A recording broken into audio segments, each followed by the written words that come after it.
ಆಸೀನರಾಗಬೇಕು ಅಂತ ಕೇಳ್ಕೊಂತಿದ್ದೀನಿ. ಕೊಡಗೇರನಲ್ಲಿ DC sir, Srinivasa Murthy sir, ಇವರು ಕೂಡ ವೇದಿಕೆ ಮೇಲೆ ಆಸೀನರಾಗಬೇಕು ಅಂತ ಕೇಳ್ಕೊಂತಿದ್ದೀನಿ.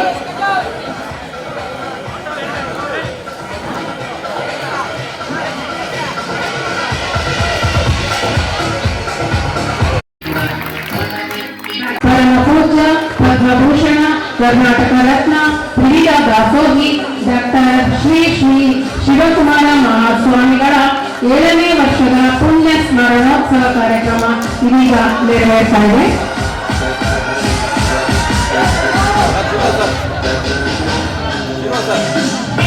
ಶಿವಕುಮಾರ ಸ್ವಾಮಿಯವರ ಜನನ ಏಪ್ರಿಲ್ 1, 1907. ಹಾಗೆಯೇ ಅವರ ಒಂದು ಸುಸ್ಮರಣ 21 ಜನವರಿ 2019. ಇವರು ಒಬ್ಬ ಭಾರತೀಯ ಆಧ್ಯಾತ್ಮಿಕ ನಾಯಕ, ಮಾನವೀಯ ಶಿಕ್ಷಣ ತಜ್ಞ.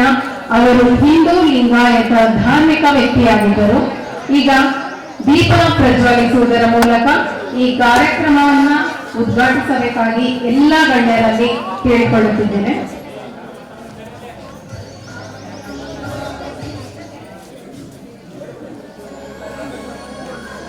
ದೀಪ ಪರಬ್ರಹ್ಮ.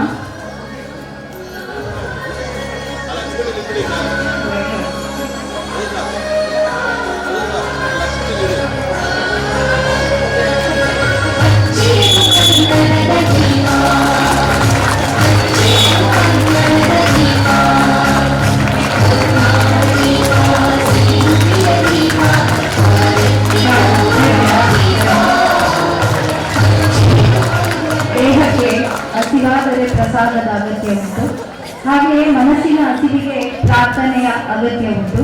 ಪ್ರಸಾದ ಸೇವನೆಯಲ್ಲೂ ಪ್ರಾರ್ಥನೆಯಲ್ಲೂ ಏಕಾಗ್ರತೆ ಅತ್ಯವಶ್ಯಕ. ಡಾಕ್ಟರ್ ಶಿವಕುಮಾರ ಸ್ವಾಮೀಜಿಯವರ ಮಾತುಗಳು. ದೇಹಕ್ಕೆ ಹಸಿವಾದರೆ ಪ್ರಸಾದದ ಅಗತ್ಯ ಉಂಟು, ಹಾಗೆಯೇ ಮನಸ್ಸಿನ ಹಸಿವಿಗೆ ಪ್ರಾರ್ಥನೆಯ ಅಗತ್ಯ ಉಂಟು. ಪ್ರಸಾದ ಸೇವನೆಯಲ್ಲೂ ಪ್ರಾರ್ಥನೆಯಲ್ಲೂ ಏಕಾಗ್ರತೆ ಅತ್ಯವಶ್ಯಕ. ಇವರಿಂದ ಡಾಕ್ಟರ್ ಶಿವಕುಮಾರ ಸ್ವಾಮೀಜಿಗಳು. ಮೇಣದ ಬತ್ತಿಯಿಂದ ಹಿಂದೂ ದೀಪ ಬೆಳಗುತ್ತಿದ್ದೇನೆ. ಕಲಾಂ ಅವರು ಹೇಳ್ತಾರೆ, ನಾನೊಬ್ಬ ಮುಸ್ಲಿಂ ಕ್ರಿಶ್ಚಿಯನ್ ಮೇಣದ ಬತ್ತಿಯಿಂದ ಹಿಂದೂ ದೀಪ ಬೆಳಗುತ್ತಿದ್ದೇನೆ. ಭಾರತದ ಏಕತೆಯು ಈ ರೀತಿಯದ್ದಾಗಿರಬೇಕು ಎಂಬ ಮಾತುಗಳನ್ನು ಸ್ಮರಿಸುತ್ತಾ ಮತ್ತೊಮ್ಮೆ ದೀಪ ಬೆಳಗುವುದರ ಮೂಲಕ ಕಾರ್ಯಕ್ರಮವನ್ನು ಉದ್ಘಾಟಿಸಿದ ಎಲ್ಲ ಗಣ್ಯ ಮಹನೀಯರಿಗೆ ಧನ್ಯವಾದಗಳು. ಕಾರ್ಯಕ್ರಮವನ್ನ SSLC ಶಾಲಾ ಮಕ್ಕಳಿಗೆ ಪರೀಕ್ಷಾ ಸಿದ್ಧತಾ ಕಾರ್ಯಕ್ರಮ ಬೆಳಗ್ಗೆಯಿಂದ 2 ಸೆಷನ್, ಬೆಳಗಿನ ಸೆಷನ್ ಹಾಗೆ ಮಧ್ಯಾಹ್ನದ ಸೆಷನ್, ಎಲ್ಲ ಕಾರ್ಯಕ್ರಮಗಳು ಯಶಸ್ವಿಯಾಗಿ ನಡೆದು ಇಂದು ಒಂದು ವಿಜಯೀ ಭವ ವಿಜಯ ಕರ್ನಾಟಕದ ಕಾರ್ಯಕ್ರಮ ಯಶಸ್ವಿಯಾಗಿ ಉದ್ಘಾಟನೆ ಆಗಿದೆ. ಉದ್ಘಾಟನೆ ಮಾಡಿದಂತ ಎಲ್ಲ ಗಣ್ಯರಿಗೆ ಧನ್ಯವಾದ.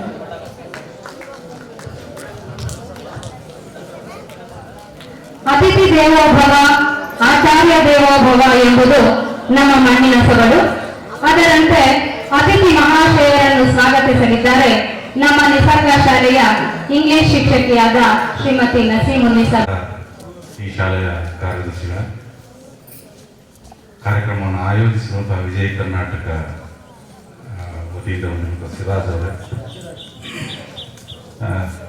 ಮಿತ್ರರಾದ ಹನುಮಂತರಾಯಪ್ಪನವರೇ, ವೇದಮೂರ್ತಿ ಅವರೇ, ಹಾಗೂ ನಿಮಗೆ ಪರೀಕ್ಷೆಯನ್ನು ಎದುರಿಸುವ ಬಗ್ಗೆ ಟಿಪ್ಸ್ ಅನ್ನು ಕೊಟ್ಟಂತಹ ಈರಪ್ಪನವರೇ ಮತ್ತು ಶಿವಣ್ಣವರೇ, ತುಂಬ ದೂರದಿಂದ ಬಂದಿದ್ದಾರೆ. ಕೊಳ್ಳೇಗಾಲದಿಂದ ಶಿವಣ್ಣವರು ಬಂದಿದ್ದಾರೆ, ಬೆಂಗಳೂರು ಗ್ರಾಮಾಂತರ ಸಿಟಿ ಈರಪ್ಪನವ್ರು ಬಂದಿದ್ದಾರೆ.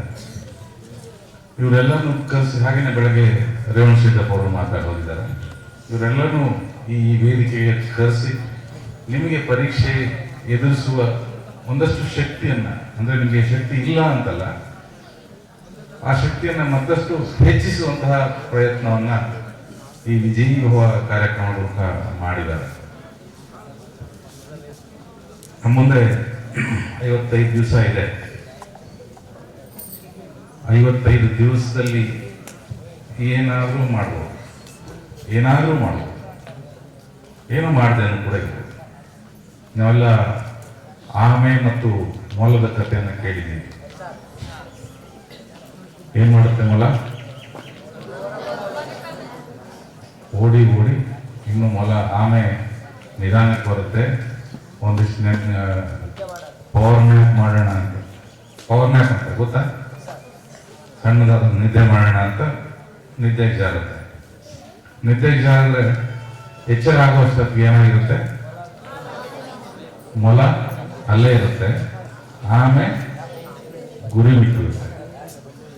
ಇನ್ನು 55 ದಿವಸ ಇದೆಯಲ್ಲ ಅಂತ ಏನಾದ್ರು ನಾವು ಒಂದು ಸಣ್ಣ ನಿದ್ದೆಯನ್ನು ಮಾಡಿದ್ರೆ, ನಾವು ನಿದ್ದೆಯಿಂದ ಹೊರಗೆ ಬರೋಷ್ಟೊತ್ತಿಗೆ ಅಡ್ಮಿಷನ್ ಟಿಕೆಟ್ ನಿಮ್ಮ ಕೈಯಲ್ಲಿರುತ್ತೆ. Time and time waits for none, ಯಾರಿಗೂ ಕಾಯೋದಿಲ್ಲ. ಟೈಮು ಮತ್ತು ಸಮುದ್ರದ ಅಲೆಗಳು ಅವ್ರು ಬರ್ತಾ ಇದ್ದಾರೆ, ನಿಲ್ಲೋಣ, ಅವ್ರು ಹೋದ್ಮೇಲೆ ಹೋಗೋಣ ಅಂತ ಕಾಯೋದಿಲ್ಲ. ತನ್ನಷ್ಟಕ್ಕೆ ತಾನು ತನ್ನ ಕೆಲಸ ತಾನು ಮಾಡ್ತಾ ಇರುತ್ತೆ. ಆ ಟೈಮನ್ನು ನಾವು ಹೇಗೆ ಯೂಸ್ ಮಾಡ್ಕೊಳ್ತೀವಿ, ನಮ್ಮ ಸಕ್ಸಸ್ ಅದ್ರ ಮೇಲೆ ಡಿಪೆಂಡ್ ಆಗುತ್ತೆ. ಸ್ಟೂಡೆಂಟ್ ಲೈಫನ್ನ ಗೋಲ್ಡನ್ ಲೈಫ್ ಅಂತಾರೆ, ಹೌದಾ? ಎಷ್ಟು ಗೋಲ್ಡಿನ ಬೆಲೆ? 1,40,000 10 ಗ್ರಾಮ್ಗೆ. 1,40,000 50,000 ಒಂದು 10 ಗ್ರಾಮ್ಗೆ. 1 ಗ್ರಾಮ್ಗೆ 14,000-15,000. ಏನ್ ಮಾಡ್ತೀವಿ ಅದನ್ನ? ಏನ್ ಮಾಡ್ತೀವಿ? ಗೋಲ್ಡ್ನ ಬಚ್ಚಿಡ್ತೀವಿ, ಸುಲಭವಾಗಿ ಕಳಿಯೋದಕ್ಕೆ ಹೋಗಲ್ಲ. ಕಳಿತೀವ? ಇಲ್ಲ. ಬಟ್ ಸ್ಟೂಡೆಂಟ್ ಲೈಫ್ ಏನ್ ಮಾಡ್ತೀವಿ? ಸ್ಟೂಡೆಂಟ್ ಲೈಫ್ ಏನ್ ಮಾಡ್ತೀವಿ? ಎಂಜಾಯ್ ಮಾಡ್ತೀವಿ, ಸ್ಪೆಂಡ್ ಮಾಡ್ತೀವಿ. ಗೋಲ್ಡನ್ ಲೈಫಲ್ಲಿರುವಂತಹ ನಮ್ಮ ಈ ಟೈಮ್ಗೆ ಗೋಲ್ಡ್ಗಿಂತ ಜಾಸ್ತಿ ಬೆಲೆ ಇದೆ. ಗೋಲ್ಡ್ಗಾರೆ 15,000 ಕೊಟ್ಟರೆ 1 ಗ್ರಾಮ್ ಸಿಗುತ್ತೆ.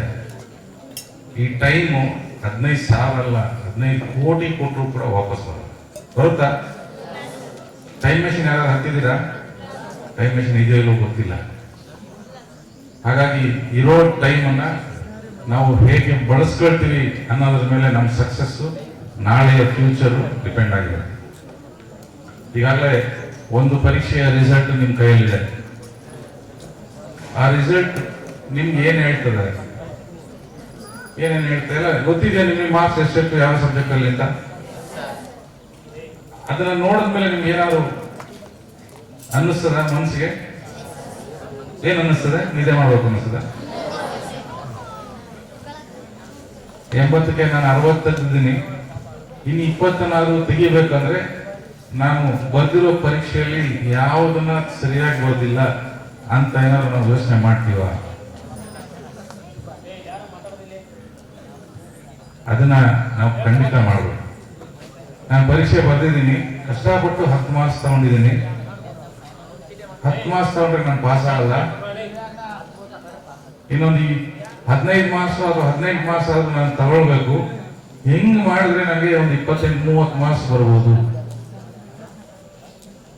ನಮ್ಮ ಟೀಚರ್ಸ್ ಇದನ್ನೆಲ್ಲ ಸಾಕಷ್ಟು ಸಾರಿ ನಿಮಗೆ ಹೇಳಿದ್ದಾರೆ, ಸಾಕಷ್ಟು ಕಲಿಸಿದ್ದಾರೆ. ಆದ್ರೆ ನಾವು ಏನ್ ಮಾಡ್ತೀವಿ ಅಂದ್ರೆ, ನಮ್ಮೇಷ್ಟು ಹೇಳ್ತಾರೆ ನಾವು ಕೇಳಿಸ್ಕೊಳ್ಳೋಣ, ಈ ಕಿವಿಲಿ ಕೇಳಿಸ್ಕೊಂಡು ಈ ಕಿವಿಲಿ ಬಿಡ್ತೀವಿ. ಆ ಬಿಡೋದಕ್ಕೆ ಕಾರಣ ಏನ್ ಗೊತ್ತಾ? ನಮ್ಮ ಮನಸ್ಸಲ್ಲಿ ಅದು ರಿಜಿಸ್ಟರ್ ಆಗಲ್ಲ. ಯಾಕೆ ರಿಜಿಸ್ಟರ್ ಆಗಲ್ಲ? ಅಂದ್ರೆ ನಮ್ಮ ಕಾನ್ಸಂಟ್ರೇಷನ್ ಓದೋದ್ರ ಕಡೆ ಇಲ್ಲ.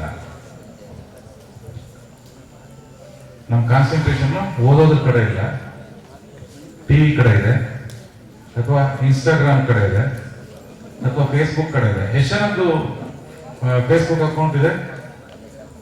ಒಂದು. ಇನ್ಸ್ಟಾಗ್ರಾಮ್ ಅಲ್ಲಿ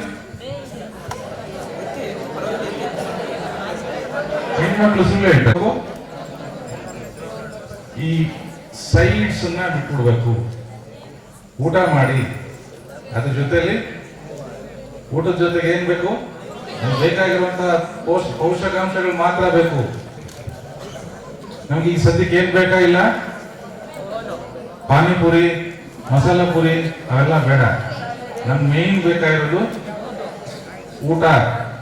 ಊಟ ಇಲ್ಲಿ ಸೆನ್ಸ್ 10ನೇ ಕ್ಲಾಸಲ್ಲಿ ಪಾಸ್ ಆಗೋದಕ್ಕೆ ಬೇಕಾಗಿರೋದು ಟೆಕ್ಸ್ಟ್ ಬುಕ್ ಬಿಟ್ಟು ಬೇರೆ ಇದನ್ನ ಸದ್ಯಕ್ಕೆ ಬಿಡಿ. ಈಗ ನಿಮ್ಗೆ ಮೊಬೈಲ್ ಕೊಡ್ಲಿಲ್ಲ ಅಂತ ಅಪ್ಪನ ಮೇಲೆ ಗಲಾಟೆ ಮಾಡಿರೋರು ಸಾಕಷ್ಟು ಜನ ನಿಮ್ಮಲ್ಲಿ ಇದ್ದೀರಾ. ಆ ಮೊಬೈಲ್ ಕೊಂಡ್ಕೊಳ್ಳೋಕ್ ಶಕ್ತಿ ನಿಮ್ಗೆ ಬರಬೇಕು ಅಂದ್ರೆ ನೀವು ಈಗ ಕಷ್ಟಪಡಬೇಕು. ನಿಮ್ಮ ಗೋಲ್ಡನ್ ಲೈಫನ್ನ ಚಿನ್ನದ ರೀತಿಯಲ್ಲಿ ಖರ್ಚು ಮಾಡಿದ್ರೆ, ಚಿನ್ನವನ್ನ ಯಾವ ರೀತಿ ಖರ್ಚು ಮಾಡ್ತೀವೋ ಹಾಗೆ ಈ ಗೋಲ್ಡನ್ ಲೈಫ್ ನಲ್ಲಿರುವಂತಹ ಟೈಮನ್ನ ಪ್ರೀಶಿಯಸ್ ಆಗಿ ಬಳಕೆ ಮಾಡ್ಕೊಂಡ್ರೆ ಮಾತ್ರ ನಿಮ್ಗೆ ನಾಳೆ ಬೆಳಕು, ನಾಳೆ ಲೈಫು ಗೋಲ್ಡನ್ ಇರುತ್ತೆ. ಈಗಿನ ಗೋಲ್ಡನ್ ಲೈಫನ್ನ ಹೀಗೆ ಕಳೆದ್ಬಿಟ್ರೆ ನಾಳೆ ಸಿಗೋದು ಗೋಲ್ಡನ್ ಲೈಫ್ ಅಲ್ಲ, ಯಾವುದು ಐರನ್ ಲೈಫ್. ಬೇಕಾ ಐರನ್ ಲೈಫು? ಗೋಲ್ಡನ್ ಲೈಫಲ್ಲಿ ಇರಬೇಕು ಅಂದ್ರೆ ಈಗ ಕಷ್ಟ ಪಡಬೇಕು. ಒಂದು ದಿನ ಅಂದ್ರೆ 24 hours. 24 hours ಅಲ್ಲಿ ಏನೇನಿರುತ್ತೆ? 2 ಭಾಗ ಮಾಡ್ತಾರೆ, 12 hours. ಡೇ ಇರುತ್ತೆ, ನೈಟ್ ಇರುತ್ತೆ. ಆಲ್ ದ 24 hours ನಾವು ನೈಟ್ ಅಲ್ಲಿ ಇರಕ್ಕಾಗುತ್ತಾ? ಹಾಗೆ ಲೈಟ್ ಅಲ್ಲಿ ಇರಕ್ಕಾಗಲ್ಲ. ಈಗ ನಾವು ಡಾರ್ಕ್ ಅಲ್ಲಿ ಇದ್ದು ಕಷ್ಟಪಟ್ರೆ ನಾಳೆ ಲೈಟ್ ನೋಡ್ಬೋದು, ದಿನ ನೋಡ್ಬೋದು. ರಾತ್ರಿನ ಕಷ್ಟ ಅಂತ ತಗೊಂಡು ಹಗಲನ್ನ ಸಂತೋಷ ಅಂತ ತಗೊಂಡ್ರೆ ನಾಳೆ ಸಂತೋಷವಾಗಿರ್ಬೇಕಾದ್ರೆ ನಾವು ಈಗ ಕತ್ತಲು ಅಂದ್ರೆ ಕಷ್ಟವನ್ನ ಎದುರಿಸ್ಬೇಕು, ಕಷ್ಟಪಡ್ಬೇಕು. ಹಾಗೆ ಓದೋದನ್ನ ಯಾವತ್ತೂ ಕಷ್ಟ ಅಂತ ಅನ್ಕೋಬಾರ್ದು. ಓದೋದನ್ನ ನಾವು ಯಾವತ್ತೂ ಇಷ್ಟಪಟ್ಟು ಓದಬೇಕು. ಈಗಲಿಂದ ನಾವು ಸ್ವಲ್ಪ ಓದುವಂತಹ ಒಂದು ಚಟವನ್ನ ರೂಪಿಸ್ಕೊಂಡ್ರೆ, ನನಗೆ ಸಾಕಷ್ಟು ರೀತಿ ಚಟಗಳಿದ್ದಾವೆ. ಮಾತನಾಡೋ ಚಟ ಇದೆ, ಫ್ರೆಂಡ್ಸ್ ಜೊತೆ ಸುತ್ತಾಡೋ ಚಟ ಇದೆ. ಅದು ಮಾಡಲಿಲ್ಲ ಅಂದ್ರೆ ನಿದ್ದೆನೆ ಬರಲ್ಲ. ಕಾಫಿ ಕುಡಿಲಿಲ್ಲ ಅಂದ್ರೆ ಬೆಳಗ್ಗೆ ಎದ್ದು ಬೇರೆ ಇನ್ನೇನು ಮಾಡೋಕ್ಕಾಗಲ್ಲ. ಇವೆಲ್ಲ ಚಟಗಳಿದ್ದಾವೆ. ಅದೇ ರೀತಿ ಒಂದು ಓದುವ ಚಟವನ್ನ ಸ್ಟಾರ್ಟ್ ಮಾಡಿ. ನನಗೆ ಇವತ್ತು ಒಂದು 4 ಪೇಜಾದ್ರೂ ಓದಲಿಲ್ಲ ಅಂದ್ರೆ ನನಗೆ ನಿದ್ದೆ ಬರಲ್ಲ ಅನ್ನೋ ಲೆವೆಲ್ಗೆ ಓದುವ ಚಟವನ್ನ ನೀವು ರೂಢಿ ಮಾಡ್ಕೊಂಡ್ರೆ ನಾಳೆ ತುಂಬಾ ಉಪಯುಕ್ತ ಆಗುತ್ತೆ. ನಿಮ್ಗೆ ಅದು ನಿಮಗೆ ಸಪೋರ್ಟ್ ಮಾಡುತ್ತೆ.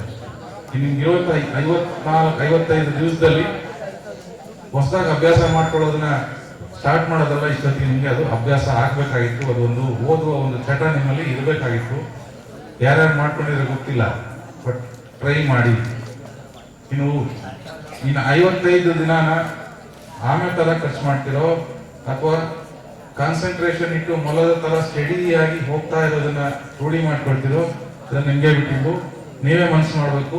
ನಾಳೆ ನಿಮ್ ತಂದೆ ತಾಯಿಯವರು ನನ್ನ ಮಗ ಅಥವಾ ನನ್ನ ಮಗಳು 625 ತಗೊಂಡಿದ್ದಾಳೆ ಅಂತ ಹೇಳಿ ಗರ್ವ ಫೀಲ್ ಆಗ್ಬೇಕು ಅಂದ್ರೆ ನಾವು ಒಂದಷ್ಟು ತ್ಯಾಗ ಮಾಡಬೇಕು.